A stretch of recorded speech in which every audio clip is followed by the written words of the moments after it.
আসসালামু আলাইকুম ওরহমতুল্লাহ বারাকাতুহু। আশা করি সবাই ভালো আছেন। দয়ালময় খাস দয়া আমি ভালো আছি। সামার চলে আসতেছে, এই জন্য আমি আমার সবজি বাগান আমি রেডি করতেছি। পরিষ্কার করলাম। আহ, আশা রাখি আগামী মাসের প্রথম সপ্তাহে মে মাসের প্রথম সপ্তাহে আমি সবজি লাগানো শুরু করতে পারবো।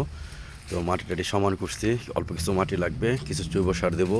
দেওয়ার পরে আমি আশা রাখি আগামী মাসের প্রথম সপ্তাহে আমি আমার সবজি রোপণ করা শুরু করতে পারবো। এগুলো আমার টপগুলো রেডি করছি, প্রত্যেকটা টপ রেডি করছি। দেখেন পুরো সবজি বাগানটা পরিষ্কার করছি, মাটি সমান করছি। আশা রাখি যদি আল্লাহ দয়া করে যে মে মাসের প্রথম সপ্তাহে সবজি রোপণ করতে পারবো। গতবার যে সবজি হয়েছে খুব ভালো হয়েছে আলহামদুলিল্লাহ। দোয়া করবেন এবার যেন গতবার চেয়ে তুলনায় আরও ভালো হয়, সবাইকে নিয়ে মিলেমিশে খাইতে পারি। দেখেন অলরেডি আমার পুদিনা পাতা উঠে গেছে, এই দেখেন পুদিনা পাতা উঠে গেছে। তো পরিবেশ পরিস্থিতি ভালো হলে আগামী সপ্তাহের প্রথম সপ্তাহে আমি সবজি রোপণ করা শুরু করব।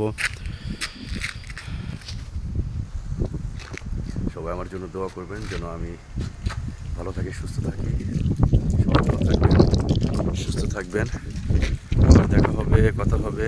যখন সবজি রোপণ করবো তখন আবার দেখা হবে, কথা হবে। ভিডিও দেখবেন, ভিডিও ছাড়বো। আসসালামু আলাইকুম রহমতুল্লাহ।